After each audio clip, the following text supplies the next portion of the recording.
Welcome, everyone.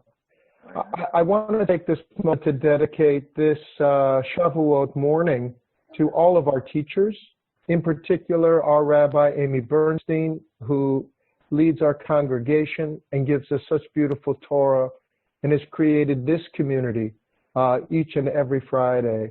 And I want to dedicate this to our teachers of Reconstructing Judaism, both Mordechai Kaplan, who gave us a way to see God outside of the traditional father figure, and to Rabbi Art Green, who I truly, deeply, deeply respect and love as a human being, but as a teacher of deep Torah. And I have been using his words in particular, and I'll type this to everyone. The book is called Radical Judaism, and it's an incredible, incredible work. And this is where my Torah study is coming from. This holiday of Shavuot is truly an engagement between God and the Jewish people, a unique relationship of the divine and humanity that is highly, highly erotic, that is about a love. It's about a cosmic union, so much so that the angels on top of the ark, the cherubim that form on top of the ark of the covenant, where the shattered tablets were and where the inner sacred was, some believe that these two angels were in cosmic union, that this is an erotic moment of engagement where we fuse ourselves with the divine. Now that's radical. That is not the God of Mordechai Kaplan, nor is it the God of Maimonides, nor is it certainly the God of Maizedi. He would say, Psha.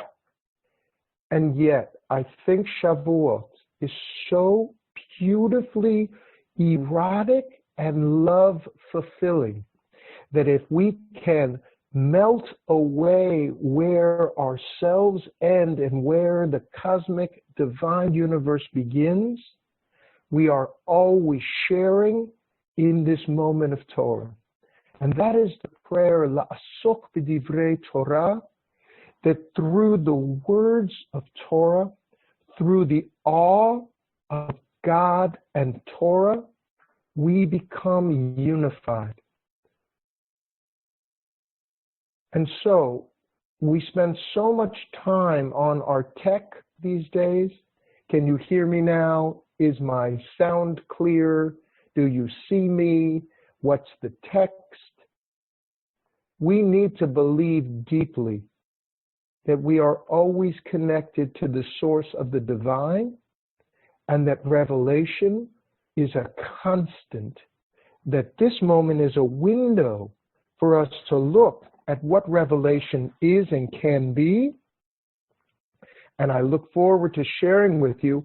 The text itself is from Exodus 19 and 20. These are the 10 Commandments. But I really want you to look at context and subtext. And so usually, you've learned with me many times, my head is up in the clouds and this, and what about that, and looking there. I want to pull back and not only look at the text, but really try to understand the meaning of revelation as a people, as a human being, and as a world, as a cosmos. And this is in large part under the teaching of Art Green, Rabbi Art Green, who was the successor to Rabbi Mordechai Kaplan in Reconstructing Judaism. And he has taken Kaplan's pragmatic theology. Kaplan definitely believed in a God, but just not a paternalistic one. But Art Green has given us a Torah that is radical, mystical. And so I'd like to share with you just a few of these terms in the first two commandments that he and the Kabbalists have believed for eternity. All the rest of the commandments come from these first two. So I want to give you a piece of Talmud that comes from Makot. It says in Deuteronomy, Torah tziva lanu Moshe. that Moses commanded for us Torah. And what this means, Torah, this is from the Talmud, Torah in Gematria, I'm just, as an aside, I'm telling you how far I am from myself. If I'm doing Gematria, I've never believed in this Narishkeit. But if I'm doing Gematria, you know that I'm really out of my element. But I think it's an essential part of revelation to be out of yourself, an out-of-body experience. Think back to Essek, think back to eroticism. When you don't know where your body is and where that next body begins, that's the beginning of love and eros. Now think of that in a divine way, that the moment I don't know where my Torah ends and God's Torah begins, we are truly, truly connected to the divine. So let me get back to Gematria. The word Torah, if you spell it out in numbers, equals 611. And so this is what the Talmud says. Moses gave us 611 commandments. God gave us the other two. So this is a different interpretation from what I gave, last year, which is that the only thing that was spoken on Mount Sinai, this is from Menachem Mendel of Roimanov. He says the only thing that was given on Mount Sinai was the Aleph, that silent letter, and the rest of Torah is human. This gave me an ability to believe in God that wasn't a fairy tale magic on top of Magic Mountain. So that I could believe in myself, Anochi, I am an agent of the divine, and that all Torah is deeply divine, but it comes from a human agency. This interpretation is different. This is about the first two commandments. And I think it is very important for us as a community, as reconstructing Jews, to believe deeply in the first commandment. I am God. To believe in God. To not be an atheist, but to believe in a divine source of all life. I am, and this is, I'm going to teach some from this radical Judaism. I am not me, it does not mean I am a single God amongst other gods. I am means that being is universal. That being connects all life. That the divine source is not interpersonal, is not sectarian, Jews, Christians, Muslims, but that all life is cosmically connected. Anochi is from the very beginning of creation, in fact, before creation. So whoever you are is connected to that source. So much so that when we say Shema Yisrael, this comes from a text from Yehuda Leib. This is from the Sfat Emet, for those taking notes. When we say the Shema Yisrael, Adonai Eloheinu, Adonai Echad, when we say, listen Israel, understand that God is all of ours and that God is one, this is not merely a theological statement. This is not about other gods. This is about one, a unity of being, a unity that is not pantheistic, but panentheistic. So I'm going to type this here in the chat. Pantheistic versus panentheistic. And I'm going to explain this as Art Green does. He's a mystical panentheist. And the difference between pantheism, which is that all nature, capital N, is connected, and that God is in everything, nature, humans, animals, the earth, but there is nothing outside that cosmos. Panentheism believes that each of us, human, animal, earth, has a divine element, but also has a metaphysical nature that expands beyond that. So that God is in each of us and that God is in the world, but there is also a mystical quality that is beyond us, beyond our comprehension, that I don't have to believe in fairy tales to believe that I am not the sum of all parts. So that if I added everything of nature together, I still do not equal God. That is the difference in the equation. That if you took all nature, that would equal God. But a panentheist says, a mystical panentheist says, you can find divinity in anything, substance, human, but there is also a quality that is beyond humanity. And so this is now my understanding of Art Green, Rabbi Green, his eco-theology. He is a deeply committed environmentalist who believes that the world is really in crisis. And I've talked many times about our environmental concern. But now as I understand him as a mystical panentheist, he believes that we are idolatrous in the way that we are mining the earth. That the earth is a divine quality that we share responsibility with and in fact connects us all together. And the last point I want to make on this panentheism, you hear the word pan, and within that obviously is this current pandemic. And we see it is invisible, it is morphing, and it is highly contagious. It moves between animal and human.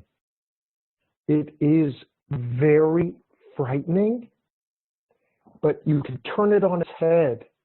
And if you believe in a mystical quality of love that is not erotic, but truly connected and unified, that your mystical panentheism can believe in a pandemic of love that truly connects us all and can be viral in its contagion towards a being of oneness that celebrates life and celebrates not only humanity, but the environment and our world. And this is what was given at Mount Sinai. Because as Art says, Rabbi Green says many times, Mount Sinai is I'm reading it, I want to get the words right. It is a vertical metaphor for an internal event. It is a vertical metaphor for something that is internal with all of us. So when you say, where was Mount Sinai? You're missing it. When you say, when was Mount Sinai? You're missing it. Revelation is constant the moment we receive. And that is what it means in this Rabbi Green's concept in radical Judaism, to be a mystical panentheist. And so when it says, I am, last year I talked about Anochi, I am. I am not only an agent of the divine, I am part of the divine. And I speak not only like God, but I speak as a divine agent, if only I can receive. I'm going to stop here. We can open up the microphones. Thank you for this opening of cosmic being. I'm really out of my zone and skill, and yet here I feel more comfortable than ever. Anybody have any questions about this? This is really some deep stuff that Rabbi Green is sharing. I just want to take that moment to offer you a chance to iterate for yourselves. Remember, the Aseret Hadibrot were not 10 commandments. They were 10 iterations. Diber, Midbar, And so our goal and task in this chapter in the Midbar, in the wilderness, is to put language to it so that we can connect to this deep source of truth. I don't know how the function works. We can be raising hands. Bert is expert at asking. You can text on the right. Rabbi, what are you talking about? Micah, what coffee did you drink? And the truth is, I'm on water, friends. I am deeply immersed. This is when Moses didn't eat or drink. He fasted for 40 days. Have you guys, when you're in love, sometimes you don't eat or drink for days because you're so excited to be with one another. This is the love that I'm experiencing.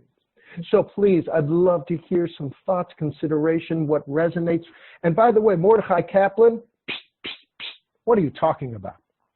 This is not God. This is not mystical. What? Narishkeit, you Luftmensch, meaning foolishness, you head in the clouds. But I deeply, deeply am connecting with this material at this moment. Jody. Okay, thank you. This is a really basic question. I don't get it. I was lost in the loftiness. And if I know that what you had to say is very important, and I love growing spiritually, and I'm sure it was something that would help my spiritual growth. But can you just pair it into I don't get it. Yes. I want to miss it, and I don't want to miss it.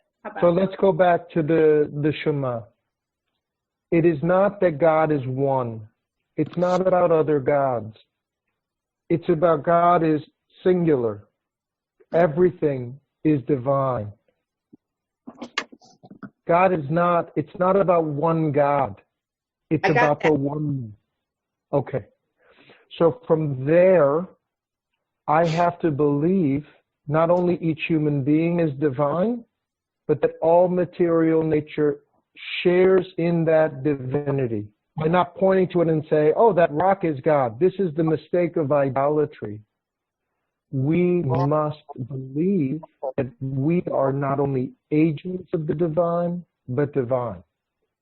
So when it says, and this is a special quote, Jody, when the 10 Commandments were shattered and Moses wrote the second one, God says, Psal lecha, make yourself another set of commandments. And Heschel says, you must make yourself these imperatives. You are not only a vessel of the divine or an agent of the divine, you are divine. You are not like a God. Right. God is within us. So, and not just within, but this is where the jump of Penentheist is. Okay, Jody? Thank you, by the way. Simple. So, if I say God is a rock, God is a table, you'd call me an idolater. Look at this rock, there's God. But as a mythical Penentheist, I know that dirt is holy, that there's a divine quality to dirt. I don't know anybody reads Harper's. They just had a 15-page exploration of Earth and its methane and its ability. We are clueless when it comes to our own Earth, literally. And what the Penentheist says, it is divine. It is not the sum total of divinity. There is something that is transcendent beyond, that is mystical, that I can't touch, see, be a part of, but it is divine. And so here is a radical departure from the Jewish people being the special people on a mountain that got this, magic mountain, that got this Torah, that I can look and find a cosmos. I have the ability to see God as one, as unifying all life. Did that restatement give you any more grounding in a deeply mystical session? I got that. Here, Joe, and I want to say this to everyone. When love moves beyond the erotic, beyond the possessive, the ahavta, when I can love unity with all my heart, soul, and being, it's an erotic life. I'm in love with life, connecting with life. And that's not only on a moment of Sinai or Shabbat, it's an engagement. Every moment I can feel that. Now, you can't always stay in this kind of heady thing, and the critical side of me, honest, and I want you to know, this is a struggle, because I've been raised, look, my degree's in intellectual history, for God's sakes. This is not something that I can spell out. And yet, Art Green, and this is the radical part, has spent his life in this theology and is really trying to share that with us. Anybody else a different kind of question? Or I would really appreciate a challenge here to say, okay, you're a look mensch. Micah, it's Bert. And I guess a couple of questions. If there were no human beings, would there be God? Yes. Sometimes the Reconstructionist approach gets misstated in the sense that, yes, God is within us, but that's not all that God is. So, I mean, I guess this gets to the question, if a tree falls in the forest and there's nobody to hear it, did it make a sound? So let's go back to Genesis. God made all these great things. By the way, in Genesis, Vayehi, let there be, these 10 utterances, the Kabbalists and, frankly, the Talmud, compare the 10 acts of creation with the 10 commandments. And as you know, that 10th commandment, don't covet, don't want what other people have. Let me say this. God was alone. God was lonely. God looked for partnership. So if there was no humanity, there would be a God, and a very lonely God.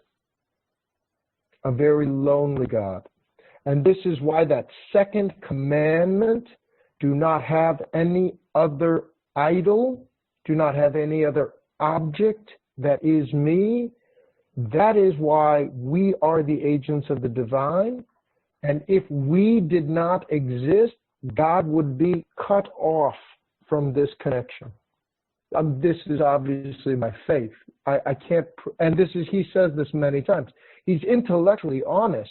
He doesn't want to say, well, evolution doesn't count, or intelligent design is the only way to look at this, or a kind of magical theology. But he's intellectually honest what he can't know. And there is beyond humanity. And he says that when we are a mamlechet kohanim, a kingdom of priests, it is giving us the ability to translate this divine revelation, not just for Jews and Israel, but for the world. This is our unique relationship. And I've said this many times. I know that Kaplan in our liturgy has changed Asher Bachar Banu, that we were chosen from all people, to Asher Karavanu, that made us closer. I believe deeply in Asher Bachar Banu, Mikol Hamim Venatan Lanu, because that first section, I am a particular person as a Jew, because I have this Torah to communicate this particular notion of the divine. And even in it, you see this is a radically different way to look at the divine. I mean, even from a year ago, I was talking to you about synesthesia and how our senses sometimes get the divine and sometimes don't. This is a radically different way to look.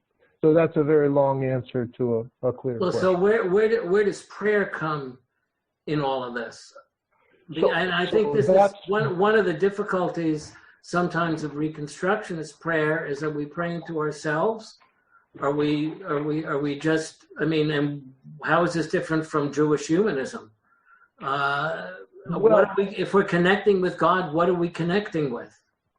So if you are truly connecting with the cosmos, it's not just your Hebrew liturgy that connects you with your history, which has a certain chord note. But in fact, I just read this. This is from the Magid de Yaakov. This is 16th century. In true prayer, every word becomes the name of God. So this is mystical, meaning if you're really plugged in, Bert, every word that you say is another vessel for the divine. This is what it means to believe in the divine. That every communication that I have, every word I say is a type of prayer. Now, when you say liturgically, Shema Yisrael, in focus, in prayer with community, it has a particular resonance to a particular people and time. But in a mystical way, every word you say is a prayer. And not just a prayer. I want to say that again. In true prayer, every word becomes a different name for God. So that when I'm gardening and putting my hands in earth and truly, cosmically, now I'm not falling in love with my dirt, but I am cosmically connecting to this material, that's not only a prayer to say, great, how good this dirt is. This is a name for God. This is a prayer that I am manifesting with my hands, not because of its produce, which it will give, but because of the activity of cosmically connecting with nature and humanity. Yes, David. Micah, it's good to see you. I have to sort of share Jody's curiosity, if you will. I love listening to you. Tell me what you just said that can alter behavior. Can you give me some concrete examples of why I should listen to you, internalize what you say, and how it will change what I do? Okay. If we look at the divine life as somehow moments that are distinct from our everyday, then when you're holy, when you come to Torah, I love Judaism. I come to Torah today, I put on my kippah, and I read the Torah, and that's my time to be a Jew. What I'm explaining is, your time to be a divine source is every moment of life. So that when it says, don't turn away from my Torah, when it says, lo taturu in Deuteronomy, do not turn away from my laws, it's not just talking about 613 commandments. So in your behavior, every word you say is a prayer. Every interaction you have is a holy moment. Every internal question that you have is a divine opportunity to connect. And so I am never on and off. It's not that Shabbat is my sacred moment and that the 6 days of the week are profane. It's not that, and this is really a theological argument against, and the term is Gnosticism, which is I have a certain amount of holiness and I have a certain amount of profanity. And so if I'm super holy, then I could go and then be myself. So when I'm, a rabbi, I'm super pious. And then I take my kippah off and, I'll go and do my... This duality is idolatry. This brings us why God, the second commandment, to not have any other idols, is an action, David. Because every time you turn away from your truest sense of self, you're turning away from your divine being. Micah, can we carry this a little further? Please. I'm trying to imagine if everybody behaved the way you're describing, and every moment was a contact with God, and every thought, every touch, touching the soil, touching whatever.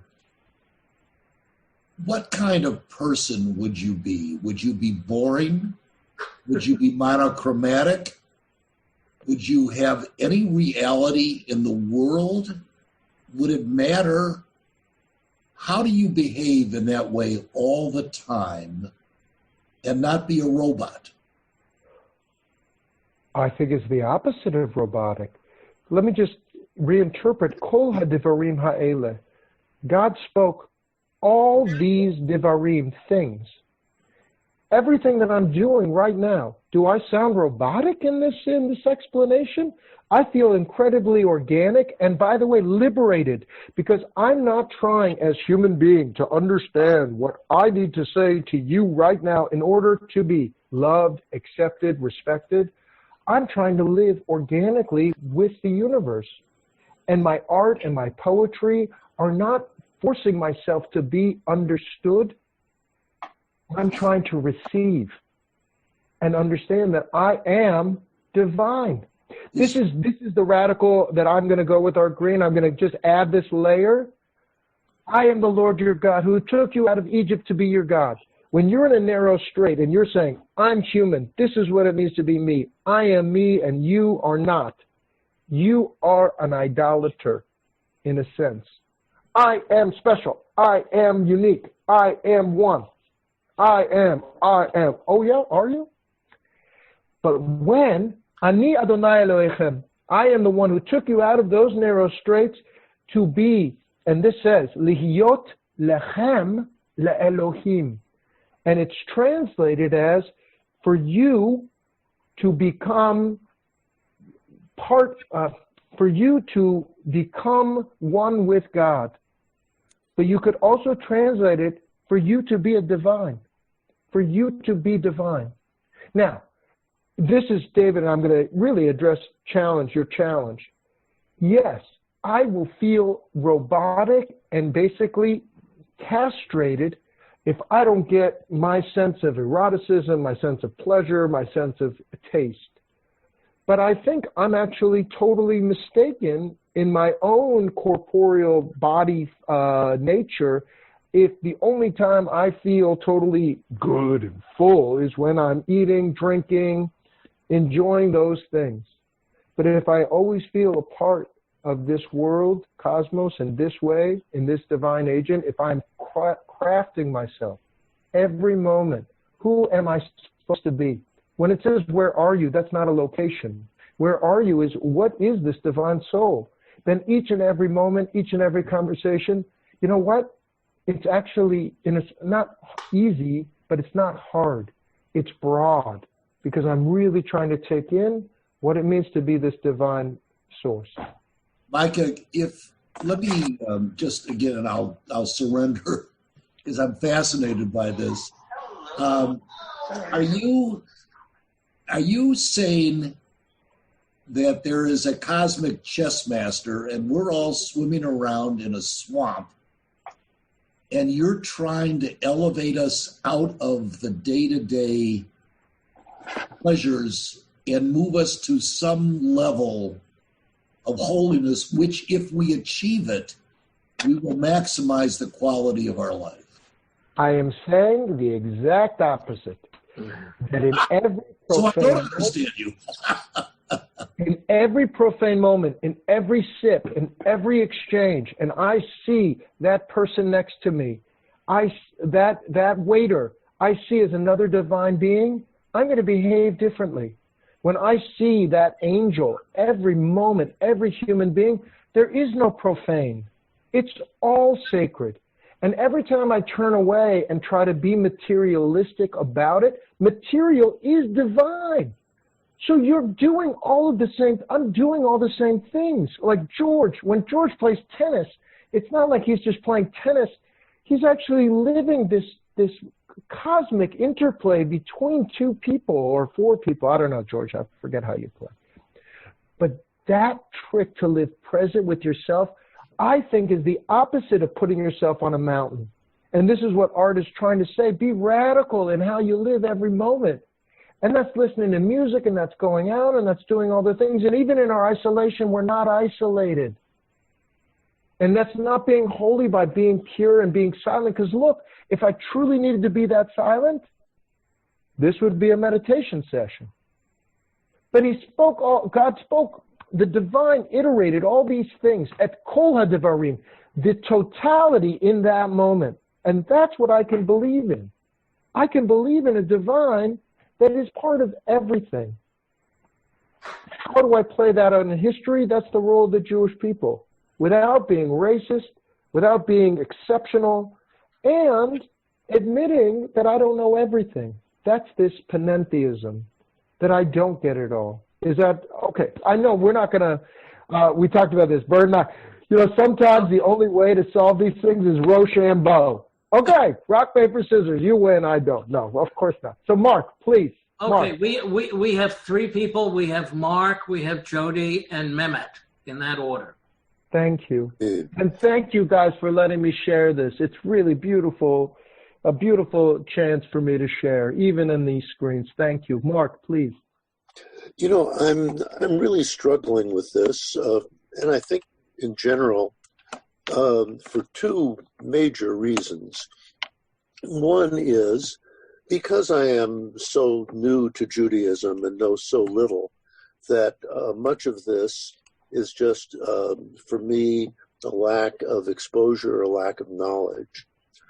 But I'm also thinking about it in another way, and that is trying to understand what you're saying about this way of looking at things, this panentheist way of looking at things. And one of the things that strikes me is that there's a struggle involved, a struggle to continue to be able to maintain a panentheist point of view, a way of experiencing and understanding things, that there is something else that we're drawn to. And I think that other aspect of it has to do with less of a kind of an all-inclusive attitude or view of the divine, of the created world, but has something to do, this other side has something to do with a much more idiopathic view of things, a much more narcissistic view of things. And I'm in my effort to understand it, one of the things that I'm thinking about and that I'd like to ask you about is that it strikes me that one could look at that as a conflict between two opposites or as a dialectic. And that if it's looked at as a dialectic, then the kind of pantheistic point of view that you're describing and espousing here seems to have seems to take on a very different a different kind of aspect. It's not so much prescriptive as it is a kind of synthetic way of trying to bring together what is in fact experienced as a tendency to experience things in at least two different ways: a more inclusive, what I would call, well, I don't need to go into that. I was going to get off into a different Jungian. realm. I know you were going Jungian. Yeah. Yeah, but let me just stop there and ask you if you can, if that makes any sense, if you can respond to that, if I've said anything intelligible. Many. And I'm just going to put it in simple language, if I can, which is the desire to be connected to everything is not just soul eliminating, but it's soulless. David, I think that's kind of what you're addressing. Like if you're just turning into a cosmic soup, this uber soul, and in fact, Mark, as I even see your eyebrows, you're trying to understand. You're trying to get your head around it. Yes. And this is the humility where I stand at Sinai. And this is, again, I'll say it as I did last year. Don't try to climb that mountain. You will die spiritually if you try to climb the top of the mountain. You got to stand around the mountain and figure out what's dropping on in through us. And that individual, so in that dialectic, which is, by the way, the Shema is a dialectic, that each of us have our own divine opportunity to express ourselves, and that it's all part of the singular. So in that Jungian term, like underneath all of it is this uber soul that's kind of connecting us all together, but we have each a singular manifestation. And that's the goal of life. What is it that I am meant to add to this cosmic picture? And within that dance, That's the challenge, struggle, and within that dance, it's a life well lived, because it is trying to ask every moment, back to David, every moment when I take that sip of coffee, is this going to help connect me, elevate me with the source of the world, or am I going to be distant and turn away from connection, community, humanity, cosmos? And in that way, all of this heady stuff is about awareness and the ability to receive, choose. And much of that is what not to do. This is why God also, the no, saying no, is as important as the saying yes. That's the dialectic. There is a cosmic being that is one and connecting us all. Do not do X, Y, Z, so that you can connect back to that source. It's a positive commandment and a negative. So this is also from the Talmud.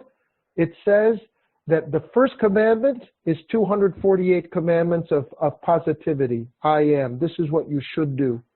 And then the other, you shall not, is 365. And that equals all the mitzvot. So it is basically a dialectic between the do's and the don'ts. Or as Isaiah Berlin would say, the negative and the positive liberty. And it's not enough simply to be distant and safe. So I hope that puts some more words. And again, I didn't want to go into text and look here and be there, because this is not an intellectual, it's going through words, but I know that it's a spiritual quality that I can't iterate. And that's humbling and challenging. So thank you. Jody, then Mehmet, then Meg Freeman. And you can also type Rabbi. Oh, Sarah, I see you too, please. And we have about 15 minutes. So, and we want to do Kaddish for sure. And So, Linda Scheibel. Wonderful. Okay, I think I got it. It went from I don't get it to I actually think I got it. And I'm going to use a pop reference because I know, Rabbi, you understand that. I think, and this is in response to David, should we all just act like Chauncey in being there? I think what you're saying, because that you very much want us to experience like Chauncey did, but not act as Chauncey did. Is that correct? Being there. Being Yes. there is the key. Being there. And then live it. Live it when you're at that bench looking at the cliff. You shared being at that bench. You were there and you shared. Yeah, I got you. all about being. The minute I got the Chauncey thing, I was like, okay, now I got it. For others, and by the way, Steve Carell, that's Peter Sellers is his ultimate actor. And so that's the genius of Peter Sellers, is this ability to truly tap into all of these different characters. And yet you're not really clear. You don't know. You can't put your finger on it, Peter Sellers, and you can't. It's a genius. He is a genius. It's an experience. It's a way to experience. And so each and every moment, where are you, Ayeka? This art, Rabbi Green, he keeps coming back. Where are you? Where are you? Where are you? It's how are you? Yeah. How? I've spent my entire rabbinic career being, Micah, fun, full of energy, X, Y, Z. No, that's not me. That's not the deepest rooted me. I can be all of these things, and we are all these things. In fact, and so when Olam Haba and the questions of what happens when I die, I'm going to return back to the earth and be part of this universe and have that moment of cosmic union that I shall not fear. Right. So I am whelmed in this moment. So now I'm also whelmed in the Mehmet, Meg Freeman, then Sarah and Linda, I think. Rabbi, thank you. How do you read the story of Ruth from that perspective? Because we're in Shavuot, we read her story. How should we look at this from that mystic perspective? Your people are my people. Wherever you go, I go. Wherever. She is making a plea And remember, this is from Moab. I'll say two things. One, Ruth, this desperation, this starvation, this being this person on the fringe, when she makes that claim, your people are my people, my God is your God, wherever you go, I go. I wish Naomi had said, wherever you go, there you are. I wish she had Ram Dassed it. You know what I mean?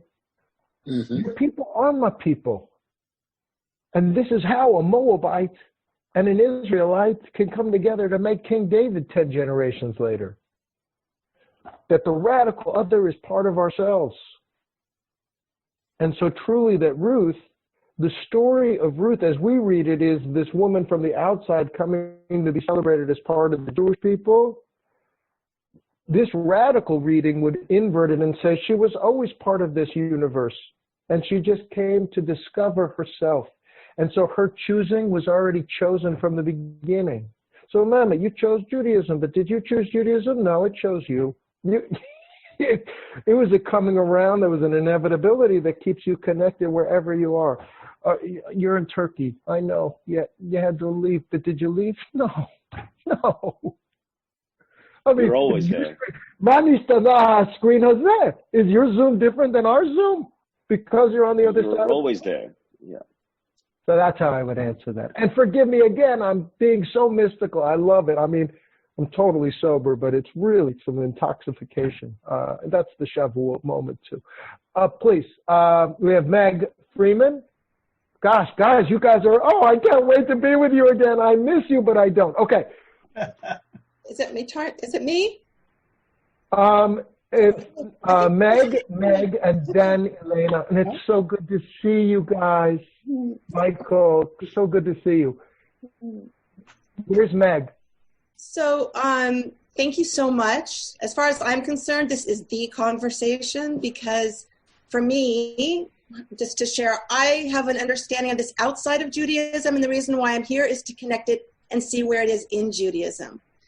Because this is what all the great mystics in all the traditions, from my understanding, are all speaking to. It is and please check me because my understanding may or may not be appropriate in here. What we're speaking about, I think, or running through my understanding, is we're looking at something not from a dualistic point of view, but from a unified field, a non-dualistic teaching, which is a radical, radical way to look at the world. It just is. And I think it's difficult to have the understanding when you're trying to access through the brain. So we're in an intellectual conversation, and yet we're speaking about something that can't be really accessed. It can be accessed intellectually, but that's a very specific way to get there. It's actually an experience. It's a direct experience from my experience. It's like someone was asking earlier, I think it was David, like, what do you do? How do you get there? It's like, if you're singing a song, you hear a song and you think you're singing the song, you're singing with the song, you're singing along with whoever's singing the song. It's the difference between singing the song and being the song. When you're singing with so much desire and so much passion, there's no separation between you and the song. You are it. It is you. And that's the direct experience. So then how do we get to this direct experience? And as one teacher that I've read outside of Torah, but consciousness takes arduous attention. This is not something we just get or we can just press a button and understand. We are in human form, and our senses are placed in very specific places. We are not everything. That ocean is here long before us, and it will be here long after us. Will this all exist without us? Absolutely. We're like this in the big scheme of it. And so here's all these senses we have placed in the human form. We don't have eyes back here. Our eyes are here. Our ears are here. Our hands are here. How do we ignite our senses? How do we use this birthright, this gift, and we become the perceptual field in a specific kind of form, at a specific kind of time, that we can interpret or even look at this because we're after quantum physics. I'm so sorry. I could just go on because this for me is the most exciting conversation. And wherever this shows up in Judaism, that's what I am always listening personally for, because for me, that connects everything. That connects all the teachings. And then perhaps there is no separation between us, black and white, Christian, Jew, and the rest of it, because we all become interconnected in our humanity, in this planet that we've been gifted with. And imagine all of us frustrated now watching people walk around with no masks, because they think in their individual brain that they are here, and it's disconnected from the fact that you're walking with a 91-year-old mother and you're the one walking into the street because they're choosing not to wear a mask. I mean, that's how disconnected as humans and community the world can become. Okay, I don't want to go off on that, but I do think that anytime you look at art or science, is this ineffability that we're trying to tap, that we want to feel, that we want to get to. And I'm going to stop here. I'm very excited by this notion of connection versus interconnection, porousness versus separation, and how we get there. And I think these are senses, and I think we bring our heart to it, not our brain. It's not going to get there through the trying to figure it out. Okay, all your heart, all your soul, all your might, so passion, these are the words desire that we are engaged with every moment. If you make the leap, I want to be clear. If you try to make the leap as a young, kind of naive soul into this cosmic mystery, you will ultimately dissolve. If you build who you are, psalacha, this is crafting yourself. This is sculpting your soul to be that perfect puzzle piece. Stop searching for that piece to fit you. Craft yourself to be the piece that fits with this world. And yet, watch yourself from turning away. Every breath can be a prayer, and every breath can be a limitation as to who I am. And when you find yourself in this corner isolated, you know you're not with the divine. That's idolatry, a sense of self and ego that is completely disconnected from our universe. This is not to dissolve Judaism. This is not to dissolve KI. This is not even to dissolve the Reconstructing Judaism movement. All of these have unique contributions. But in the end, we don't know the end. In each breath, I have the chance to hallel, to praise. That's why I tried to give some liturgy here. But I want other people to speak. We got 6 minutes. Linda, then George, I believe. Oh, no, Elena. Michael, go ahead. And then George. And Michael. Hi, Micah. Am I on? No, you're so on, Michael. You are. Linda. You've given us a radically optimistic view of self and of reality. And you mentioned the Gnostics.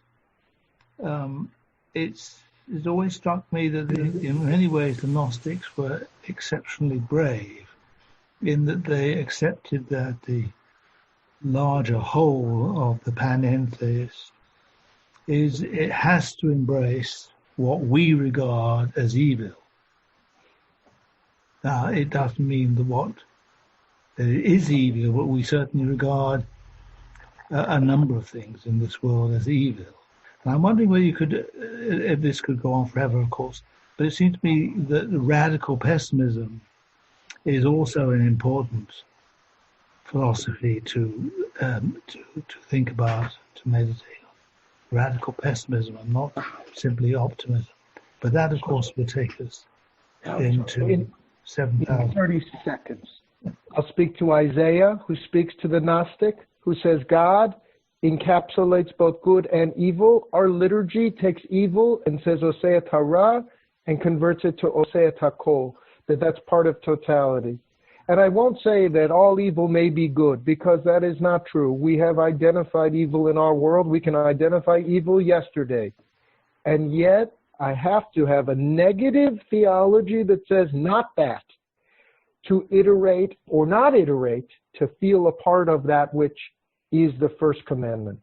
This is why the first and second commandment, some would say, are one commandment. I am, don't.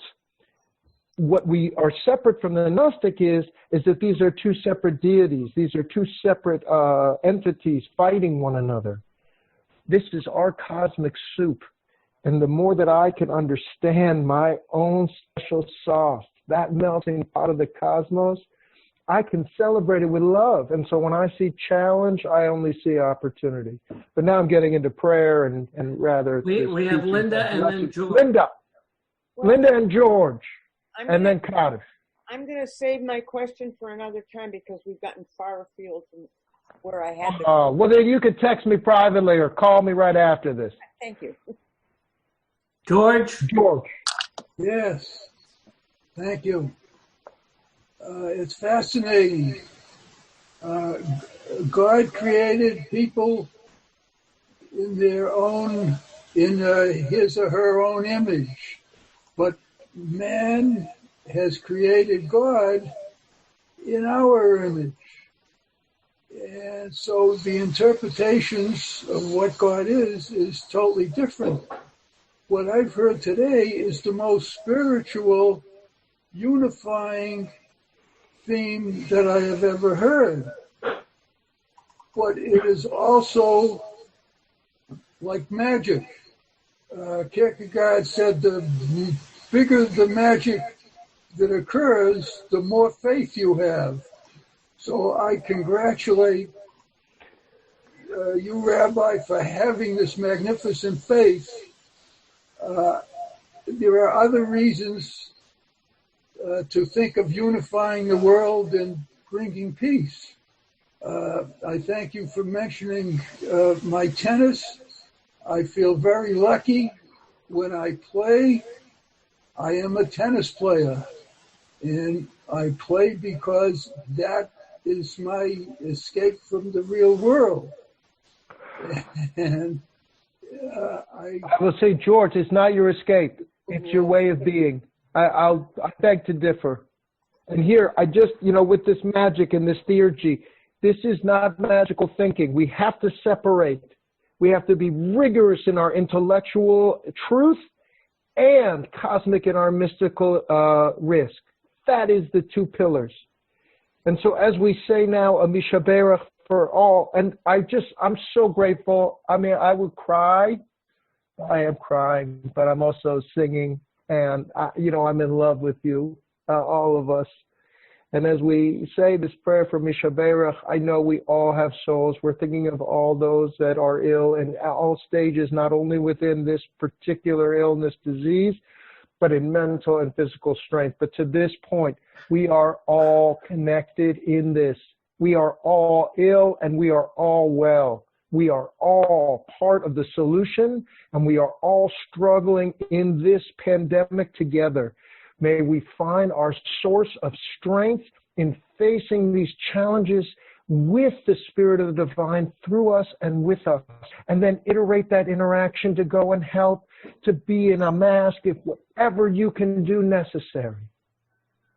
May God give us strength to face our challenges, to feel unified in a time of isolation, to have a wholeness of spirit in our brokenness, and to find ourselves all collected.